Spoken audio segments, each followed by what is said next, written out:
Good morning, good evening, good afternoon, everybody worldwide. My name is Jeff Johnson. I'm here with Tom Fenton. We're here to talk about Edge DX, but Edge DX is just a product. It's not just a product, but it's really an enabler to managing the remote work. How do we really make that remote work happen wherever we are? And we've been talking to a lot of customers. We just got back from a couple user group meetings, talking to customers all the time, and there's definitely like 5 things that customers are really wanting answers to. We're going to kind of go through all those. So I'll be doing a little talking, and then Tom is going to be doing some amazing demos because we love doing demos. So let's just jump into this, Tom. Okay, you ready? I am so ready for this. I've been waiting for this all week. So real quick here, because a lot of this is like, I live this every day now. So if you're just kind of shaking your head, that's great. I'm just going to keep going through this. Remote work is a business imperative. It's just how we have to work these days. In fact, we just saw another round of a COVID starting to kind of hit Africa. So, will this thing ever end? Or what's the next thing? Or if we're sick, or if we're people are resisting going back to work. This is happening, right? So we know that remote work is growing. We know that it's great. We can be productive. In fact, some people are even more productive. In fact, some people who are huge introverts are exceeding, or they're being super successful when they are working from home. So it's kind of allowing a certain group of people to be just incredibly productive and successful. We know productivity increases. We know there's a cut in attrition if we allow flexibility. It's kind of like if I allow you to choose your own device. You have a personalized attachment, like with a Mac or a Microsoft Surface or a Dell. If I can choose that device I want to work on, I'm going to be happier, and that will lead to a cut in attrition. So where I work also leads into that. And people are demanding. In fact, a friend of mine from Microsoft, he just got a few weeks ago, got an email from his boss saying, hey, we don't want you all to come back to work. And his very first thought was, I like working from home. Maybe I should look for another job. I mean, that was huge. So, but companies are struggling to make this work. Why are they struggling to make it work? A lot of it is cost. It can cost more to support a remote employee. And we're going to dive into that a little bit too. Let's take a look at our platform. So the ControlUp Digital Employee Experience Management Platform. So we have these employees, these are people, and we have the technology that the people use. And this people and technology, they roam all over the place. So what we see here is they're using physical endpoints, laptops and desktops. They can use a VDI or a desktop as a service. Of course, they're going to use SaaS and web-based apps. And of course, they're going to use unified communication tools. That's just table stakes right there. So what we see here is on the employee side, they have their home networks or a coffee shop network. It's a network that is not managed by the company. And within that, we have this employee sentiment. How do they feel about the technology that they're using? How do they feel about their productivity working from all these places? How are they feeling about IT? Well, on the other side of this, we also have on the technology. We need to monitor the technology and enrich that technology. So we need to test it. We need to understand that it's working. A lot of security and compliance tools enforce the security, they enforce the compliance, they enforce patch management, they do application deployment, but that's about it. They don't really know if it's working great for that person or not. So within this base layer, we have things like that people are concerned about, that affect people: performance, usage, availability, configuration. Well, if we could take all that information and we can push it up into the cloud, into our a cloud-based DEX fabric, push all that information into this cloud. Then we can optimize it. Once we understand it, observe it, and understand it, we can optimize it. We can push fixes back down to my physical endpoints, my VDI DAS, my SaaS web-based applications, and my UC tools. This cloud experience gives us the amazing cloud-based tools in our back-end database to analyze, correlate, remediate, and automate. This is the magic. This is the force working on those devices. We call this our ControlUp Digital Employee Experience Management Platform. But today, we're not going to talk about all of this. We're just going to focus in on these physical endpoints today. And please, if you have some questions, pop it in the Q&A window, and we'll get to that. We'll save some time at the end for Q&A. So our goal here is in our DEX management platform is to optimize, to make this experience for the employee on these physical devices. It doesn't matter if this device is domain joined or not, or where in this world this device is. It's to make that experience better no matter where the people are working. That's why we picked a cloud-based solution. If we look at one of our customers here, Tehama, this was interesting because they support a lot of customers out there. And these customers are bringing BYOD devices to their businesses to connect to a VDI instance or to run some SaaS app and SaaS web-based applications. So they're unmanaged devices. They were looking at, or they've looked at and are using ControlUp Edge DX to help with their security compliance, even though we're not really a security compliance tool per se, but we can get missing patches. We can get registry entries. We can pull so much data out of an unmanaged device with an agent on that device that it's helping them and their customers with their security and compliance, helping them save time, money, and stay productive. Great, a great case study here. It's up on our website if you want to read the rest of it. So here's really where we're getting into our 5 areas where customers are really kind of diving in on ControlUp Edge DX for managing physical endpoints, because ControlUp, in the past, we kind of cut our teeth on managing the virtual desktops.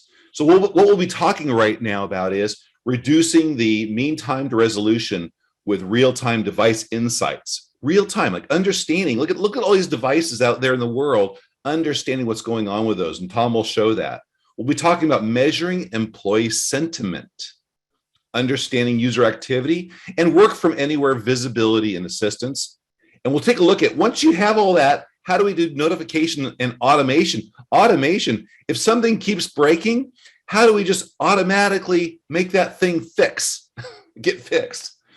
Tom will be doing all the magic around that.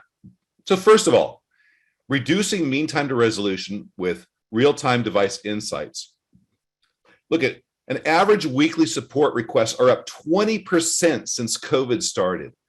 Now there's a direct correlation, because if I'm working from my office and I have managed networks, I have managed devices, I have an IT staff that it does cost more money, but it can be done, walk down the hallway and physically sit at my box and fix it, that allows for a lot of efficiencies.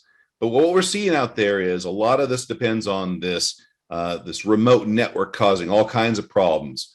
So what we're going to be doing is collect and alert and report on this endpoint experience on Windows, Macs, and Linux. So I think, Tom, you have a really great demo kind of going over, how someone kind of life in the day can find these devices that are having a problem, no matter where in the world they are. Isn't that right?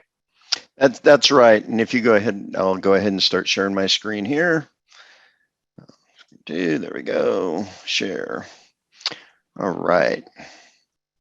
All right. You see my screen there, Jeff? Just sanity check. I think so. Okay, Yes. great. Okay. We do have a few questions, and like Jeff said, go ahead and put those questions in the Q&A portion, and we'll either answer them in real time, might deflect to an appropriate time in the presentation. And at the end, of course, we'll do a wrap up and catch any of the questions that we missed. Right, Jeff? Yes. All right, great.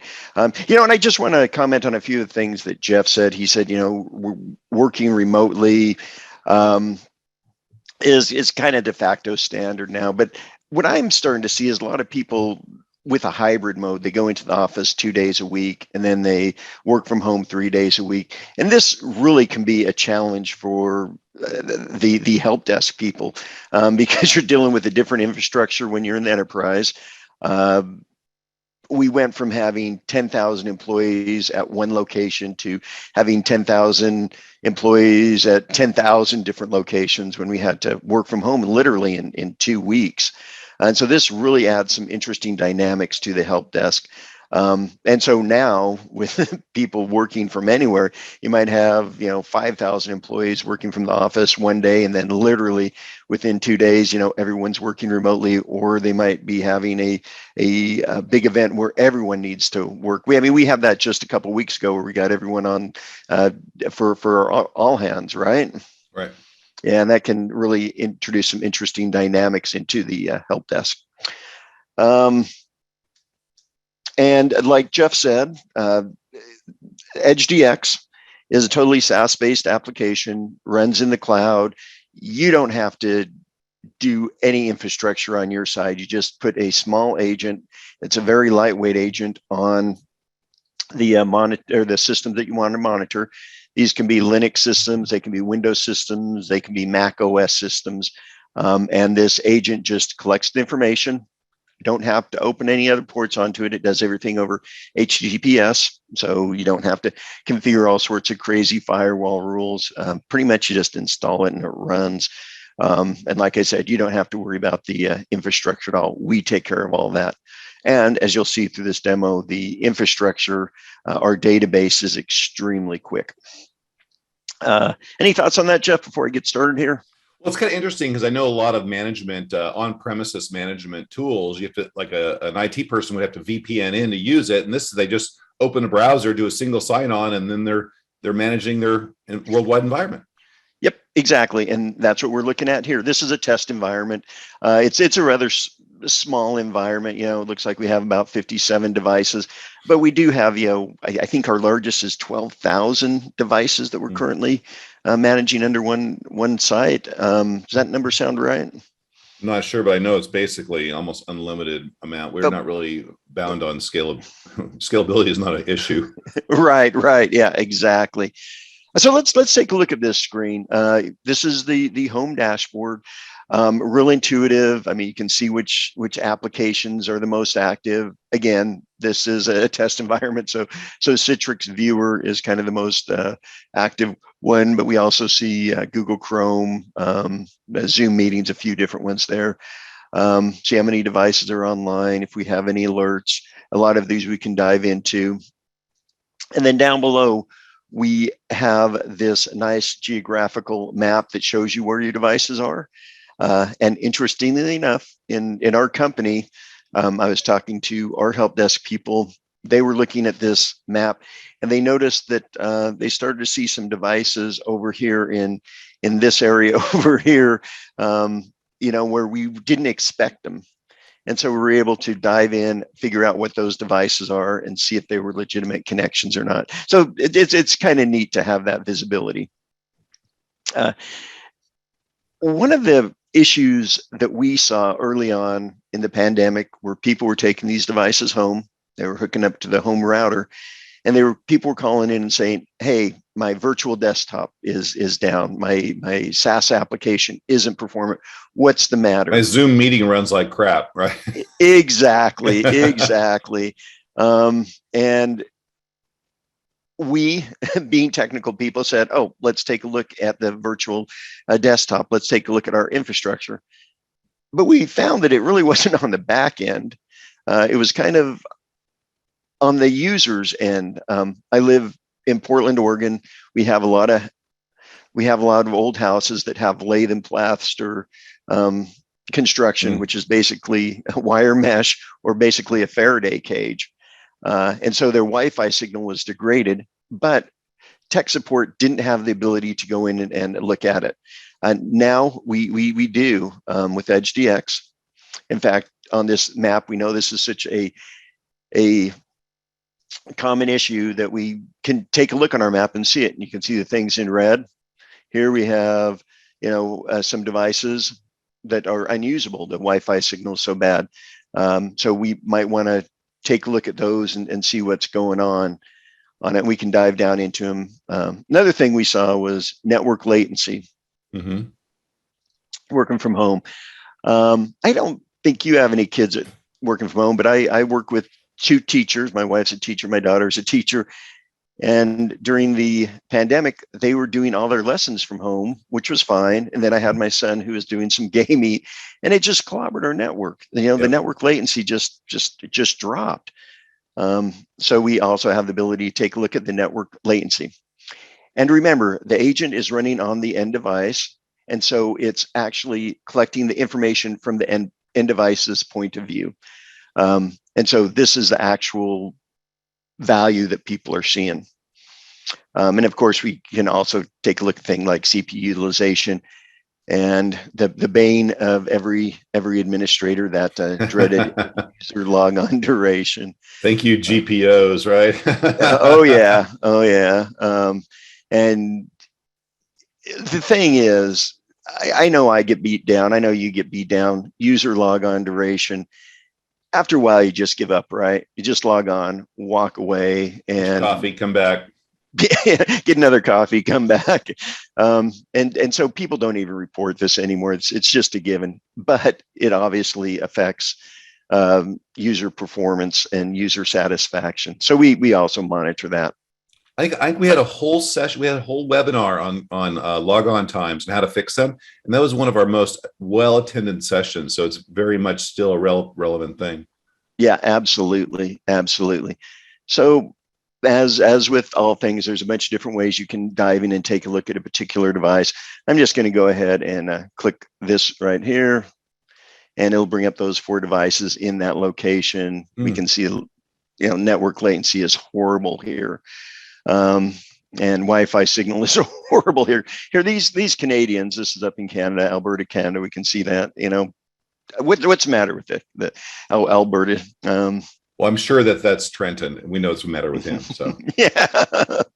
So let's go ahead and dive in, and we're taking a look at the device, getting all this information from the device. We can see, what operating system. Well, yeah, Windows 8.1.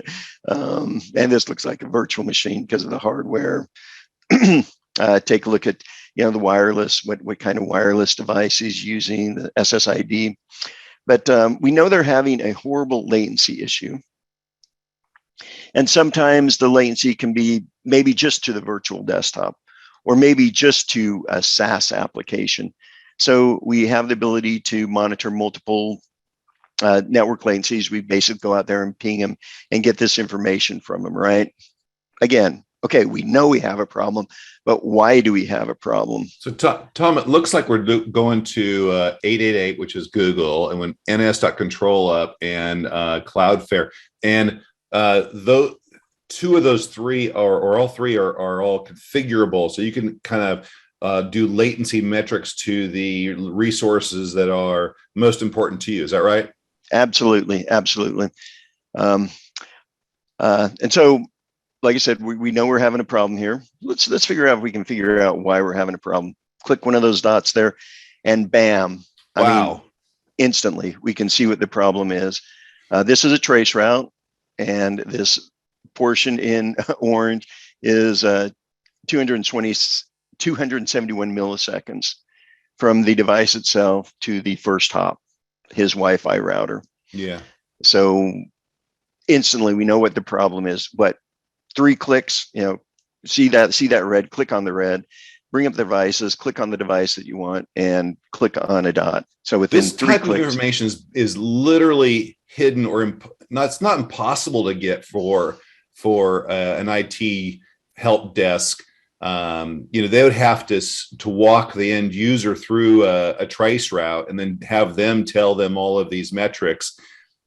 Like this was, like I said, it's hidden or obfuscated to IT. But right here, it's in a graphical format and just blatantly obvious. Yep. And the user doesn't even need to call in and report it, right? We saw it. He didn't even call and said, "Hey, I'm having a miserable experience." He just knows his virtual desktop's slow, right? And again blames the poor virtual desktop. But within 3 clicks, we're able to figure out why. Let's go back to the dashboard. You can go to the home dashboard here. User experience. I mean, that is really what it's all about, the user experience. How is the user doing? And so we have this user experience dashboard here that takes a look at various metrics. Wait a second. I think you're getting on to our next subject. No, we'll Okay. dive into it a little bit deeper. Just right. Want to kind of give you a heads up on tease. There. The average CPU length. Desktops with reboots. Maybe you're having a desktop that's rebooting quite frequently. And so we can dive into that. Here's the average logon time. Let me set this to maybe the last month, so we can hopefully, huge. See the fluctuation in it. And then the last tab I want to show you here on the home dashboard is the network. And this gives you a big overview of where your problems are. And like you said, this is configurable. So we can take a look at the latency from these different devices and where they're slowing down at.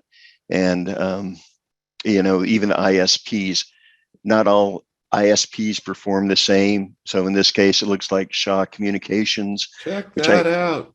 Yeah, which I think is the Canadians, not to pick on our friends. So if my company had 5,000 people using Shaw Communications, I can have some leverage. I can actually I can call them up and say, "Hey, I have 5,000 of your customers are working for me," and I can start negotiating or getting some kind of leverage for them to optimize my customers. Yep, exactly. Have discussions with them. And here's the longest trace routes as well, so we can dive into that and see information like that. And of course, the Wi-Fi signal strength. We have over the past month, we have 678 that indications that they're unusable. So lots of good information here. So that gives you a basic overview of the dashboard. Great. Let me see if I'm going to go back home here. We got 4 more demos in the next 20 minutes here. Yeah, sorry, I get excited about this. So did you talk about this, measuring employee sentiment? I'm going to do that right now. Okay. Do you want to bring it up into just yeah, let's just do it like this, because otherwise it takes over both my screens. All right.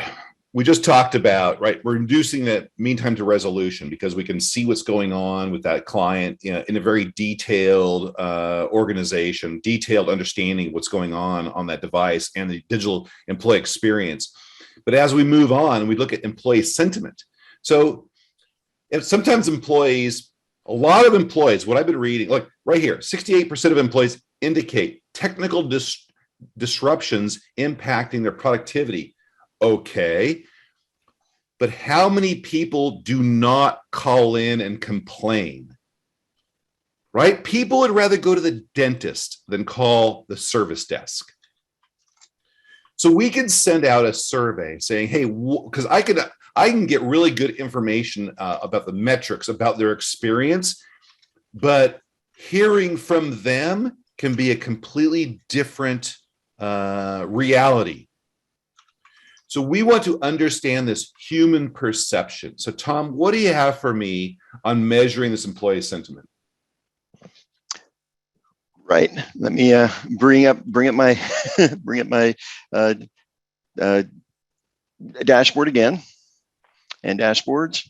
We have surveys that we can use to go out and query people, asking them. And you know, that's a good point you bring up there, because perception is reality. Yeah. You can have all these metrics, but if people still perceive things going bad, then they are going bad, right?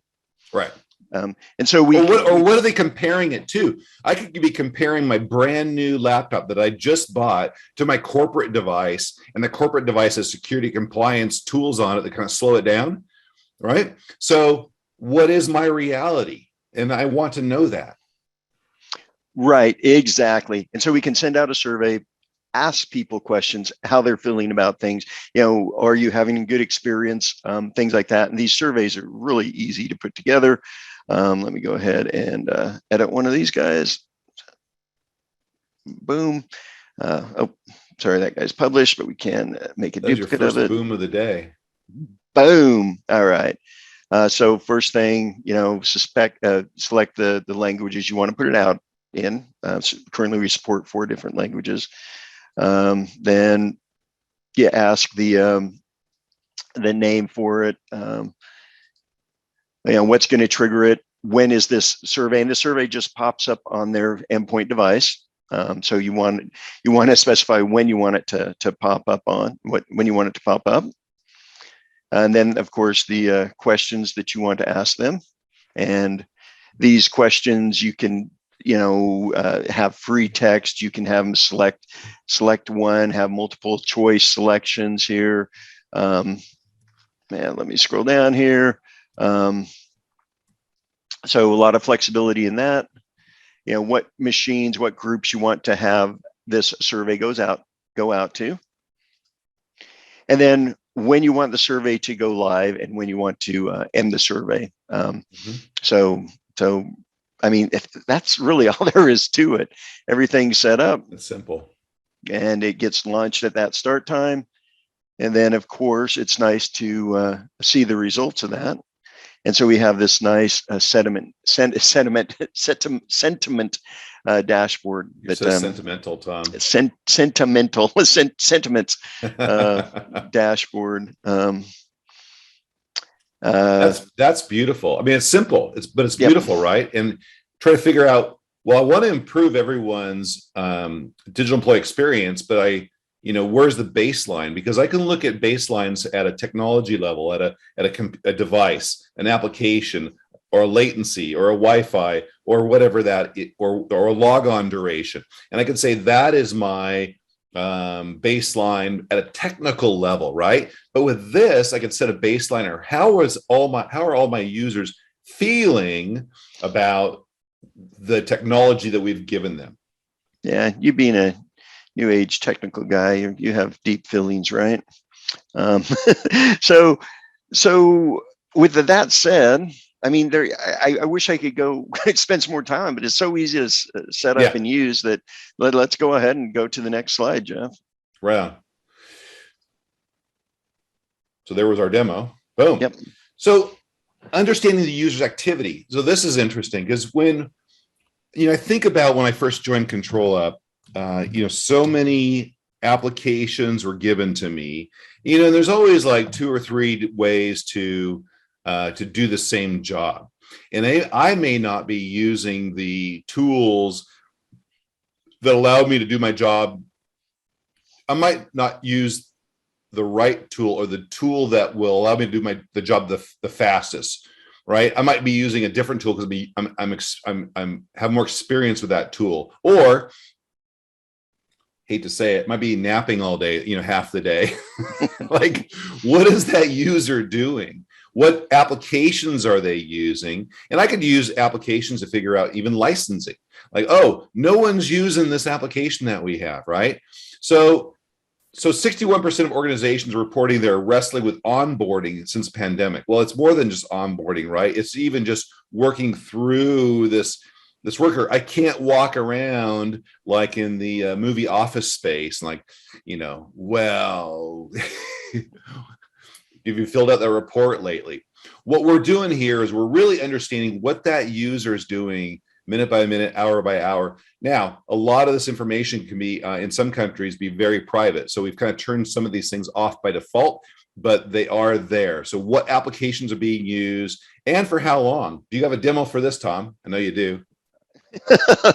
The demos, yeah. So let's go ahead and take a look at this, and it's actually one of our new reports that are in preview mode here. Let's take a look at the end user activity. And again, this is skewed because it is a test environment. We obviously don't have people doing the daily activities, but right away we have two different blocks, and we know that the web is what we use, right? So on the right side here, we can, and like Jeff said, privacy issues, things like that. These are turned off by default. And I think when you turn them on, there's a little pop-up that says, you need to make sure this fits within your corporate and national governance before turning it on. But we can see people using the Google Calendar. That's the web application that they're using the most. And we separate these into business URLs and then personal URLs. So we can take a look at those as well and get an idea. And this is for the can be used for business, right? Can it? And then we take a look at the actual applications that are running on these devices, and remote desktop connection is number one. And take a look at them that way. Now this I think you clicked on all users. This is for all my users, right? Yep. So now you're starting to dive down per user, yeah? Yep, exactly. Let's take a look at what Steve IO is doing. And Steve IO isn't using the web that much. I wonder if we can go maybe this year. Yeah, there we go. There we go. Huh. And so we can see what he's been doing, everything, Google Chrome and the web browsers. And of course, we can export this to CSV if, maybe we want to do that for various reasons. Yeah. And then we can, of course, what's interesting, Tom, like I know that there's a lot of security compliance tools. So if I VPN into my environment, or if I'm at my environment, my company can detect what websites I'm going to, how long. They can get a lot of these reports. I know F5 has some tools and capability to do that, but this is grabbing data from a device that maybe has never VPN'd in. It's not going through those security compliance tools of the network monitoring layer, a corporate device. It's totally blank to them. So now we're getting the same kind of detailed network use reporting that we had when customers were inside the firewall, right? Absolutely. Another thing that you brought up is, and I think, which is one of the killer use cases for Edge DX, is that stupid application licensing. I know people have applications. We deploy it to all the users, and only a subset of them are using it, and occasionally no one's using it. So we have the ability to go in there and take a look and see who is using applications, and we can even dive down and see which versions of applications people are using, even to the fourth decimal place here. And we need to investigate why they're on this older release. Maybe it's legitimate, maybe they just don't know what's going on. So I think, like I said, I think getting rid of old licensing, can pay for so much other things that you want to do. And we can also, and for security compliance too, right? If that version of that application has a known vulnerability and that person hasn't upgraded because they're on a BYOD device, right? So we can send them messages to say, hey, clean this up, upgrade it. I could probably even go in the background and do that myself. Go ahead, Tom. Yep. And that's a great point here. We have another report that lists the missing patches. So I'm going to go ahead and click that guy. Loading data. And I think you have to realize how fast this is. I mean, this is a SaaS application. It's going out to the cloud and pulling this information back. And I've seen it on that 10,000, 12,000 user system, and it's just as fast. You don't have that delay. It's really remarkable. What I have here is just all the patches that are missing on for the various devices. It looks like this Joel character it really needs to patch up his system bad, right? But we also can take a look at things like logons and sessions. Mm-hmm. And see that logon time that user sessions that people are having. And what other one? Oh, the top installed applications. That is under right there. I'm sorry. All devices. Here we go. Top installed applications. You know, Yeah, check it out. It looks like we have the Horizon client is the top one, and of course, you know, a lot of these you can export to a common separated value. I mean, if someone wasn't using you know, VDI so much, they you know, we'd see definitely a lot of probably Office and Yep. With that said, let's get into something Google. that's really fun, and again, just a huge time saver. So this was interesting, right? So back a few years ago, the average help desk ticket was about $20. You know, the help desk, the service desk, they're trying to close them quickly. That's for a simple ticket. Hey, I fixed your problem. Thank you very much. We're done. And if someone, back when we all worked in the office, if someone had to actually physically walk over to a desktop and help fix it, that was $100 for a desk side visit. Well, we don't have the desk side visit luxury anymore, sometimes when they're in the office, but what we do have is the ability to shadow, and I love it, shadow and experience. Hey, help desk, hey, service desk, this thing sometimes, or this thing, when I do this, it behaves crazy. Well, let me see. And we can just shadow it, or absolutely remote control it and say, hey, let me just take over. And what I love about this, Tom, and I know you're going to show it, is, yeah, there's other tools out there that do this. But if we're really talking about a digital employee experience management tool, bringing all this into one place. So I'm looking at the network latency. I'm looking at their CPU utilization. I'm looking at their applications that are installed. I'm looking at stuff that are out of date. I'm looking at all of these things, and now in one UI, and now I've determined that I want to reach out and virtually touch them through remote control. So no matter where in the world they are. So Tom, can you show us this? Yep. And for this one, I'm going to bring up a little bit different environment. This is actually my home environment. Bring it up for a couple of reasons. First, I don't want to kick someone off that doesn't know about it or anything like that. And second, there's a couple different ways you can access Edge DX. If you have our real-time console solved, then you can just do the SSO single sign-in. You just click an icon and you're bounced in. If it's a standalone system, you just go to the URL, put in a MFA token. Yeah. Let me go ahead and put that in.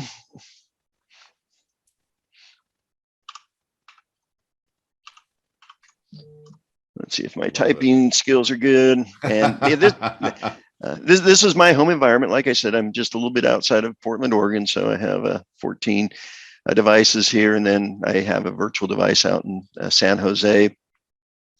So let's go ahead and take a look at the devices.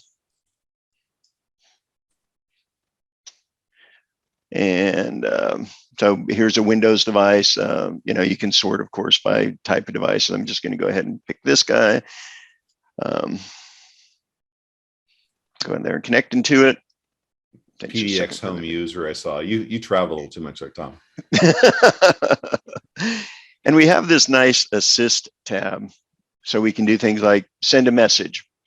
Hey, is everything okay? Oop. Send message, bam. Boom. So the message is going to go out and get displayed on that user's screen. We can use a remote shell, either for the system or for the user. I'm going to go ahead. Oh, you know what? I might have just a little bit of an issue here in a second. So this, yeah, unfortunately, a user's not logged on here. Let me grab another. So this remote shell, you're remotely connecting to a command prompt, and then you can start, and the user, I believe, right? The user is not notified. Like you're in the background, searching through things, looking for things, fixing things, right? Yep, exactly. You can run command line, whatever you want to, fix things. Okay, and so this one does have a user that's logged on. So user or system on that, huh? Yep. Huh. Yep. Okay. So here we go, dir. It's just like you're on their console there. So and they don't even know. They don't even know. But like Jeff said, we used to be able to look over someone's shoulder, have them show you what they're seeing, what they're doing. That's why we have the ability to remote shadow and remote control. Remote shadow is a view only session. Yeah. And you tell me as that comes up, what's interesting is I just moved in my lab, my own lab. I couldn't RDP to one of my boxes in my lab, but it had, I don't know if it was a name resolution. I don't know what was going on there, but I used this to get into it when I couldn't get into it through RDP, and this got in there just fine. I'm like, what the heck? Yep. We do some pretty trick stuff. So I don't know if you guys caught what I did there, just remote control. I'm on their session. I can, move things around. I can, bring up the start menu, do whatever I need. I can take a screenshot. And of course, privacy issues, blah, blah, blah. You have to enable this. It's disenabled by default. Yeah. And when you are logged on, the user will see this this little box nice. here. It's nice that it's all in one spot for my service desk. They don't have to open up another UI, another console, they don't have to buy another solution. Yep, exactly. And it's nice to know that people have issues and that you can manually go in and fix them. But we also support scripting. We support, I think, 4 different scripting languages on Windows, 5 on Linux, and 5 on Mac OS as well. So Tom, we got 15 minutes left, and in looking at the questions that were coming up is one of the most important things that we want to get to. So let's get to that next slide. Okay. And then we have time for QA. So this last one is, here we go. Notifications and automation. So we just took a look through this last 40 minutes or so, how we're collecting all this information, we're bringing it up to our cloud offering, and then we're seeing all this great detailed information that's very current. It's real time. It's real time. A lot of it's real time. Some of it's queued up and sent up there. It's with that things that don't change, like a patch level. But once I have this information, what do I do with it? So like McKinsey said here, 90% of companies have not advanced this vision for remote work. To have remote work be absolutely successful, I have to have it be successful, have it be cost efficient, have my users be happy or productive, have IT have the tools to have all those things happen. I have to capture that information. Once I have that information, I have to be notified if something goes wrong. When I have notification, I have to be able to fix it. If I can fix it, if it's a reoccurring issue, I have to be able to automatically fix it without IT's intervention. So with what Tom's going to show you is how we set up a notification. What kind of tools do we have to fix that person's problem? And then how do we automate a fix? Tom, that is a huge burden that that IT has, and you're going to show us this solution, aren't you? Yep, absolutely. Let's take actually, let me bring up the other environment. Bring up a device here, a Windows device. There we go. So we'll take the Wi-Fi signal. Someone's having a bad Wi-Fi signal. It is so easy to set up alerts. So here's the graph. Here's the little bell, create alert. give it a name, give it a description. It can either be for all platforms or a specific platform. One of the things, if you are running scripts against it, you need to specify what platform, because I mean, obviously Bash isn't going to work on Windows. So you do need to specify that if you want a script to run against it. And then just, so when Wi-Fi signals is greater than or equal to, I'm sorry, less than. Less than. Yeah. Is this, You had it. That's less than. Oh, wait, less than. That's greater. Yes. Less than, 80%. I heard a stat that if your Wi-Fi signal gets 60% or lower, you lose about 80% of your bandwidth, 80% of your usability based off 60% of your Wi-Fi signal. Yep, absolutely. And then you just decide what you want to do with it. You can have a webhook, just an HTTP post. So if the application, the SaaS application, whatever you want to do, supports webhooks, you're set. We like create a ticket. Like we can create a ticket. Yep, exactly. We do integrate with ServiceNow. Yep. Or you can run a script against it to do something. Okay, custom action script. Yep. Yep. Or you can email someone. An interesting use case for this was, just send an email alert either to the user or the admin that say, hey, this person is not having it. So or if we just did a pop-up on their screen, right? We could run a script that says pop up on the screen and say, hey, move closer to your Wi-Fi router. Yep, exactly. And so the scripts here are let's go take a look at the alerts first. Once you set an alert, you have this section where you can modify the alerts, add alerts. You can add an additional alert, and really you can add an alert on any one of the different metrics that we collect. You just select the database that you want to do, and then just the value of it in that database, and you can alert on anything. And like I said, we can run scripts. Huge.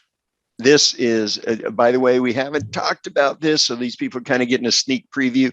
Is we now have this, so perhaps our most asked for feature, the ability to import scripts into Edge DX. And so now we have a library of scripts, and this is just touching the tip of the iceberg. We're going to have hundreds of these, just like we do with our real-time console. So just import it, and you're good, you're gold, and you can do it. These scripts are really nice. Let's see, how much time do we have? 9 minutes. So give me 4 more minutes, and then we can do the wrap. Does that sound fair, Jeff? You bet. I know Ulysses is loving this feature. Says it's amazing. He says he lives in PowerShell these days. Absolutely. All right. So real easy to run scripts against things. I'm going to pull up a Windows machine here. Come on. My clicking is just a little bit slow there. Come on, baby. All right. And then we can go to actions, run a script against it. In this case, I'm going to go ahead and list all the local users on this Windows machine. Go to device events. And right there is all the local users. I mean, that's all you can do it. All there is to do it. You can run these on a schedule. You can have this run, every day, every hour. So really neat stuff. And it works for. And let's see. I got 2 minutes. I'm gonna go really geeky here, Jeff. I apologize. But I'm a tech marketing engineer, not a country doctor. Is that a Star Trek reference? No. Kind of, sort of. No. Yeah. And so this one is kind of neat because this is a little Raspberry Pi I have, because we do support ARM as well as x86.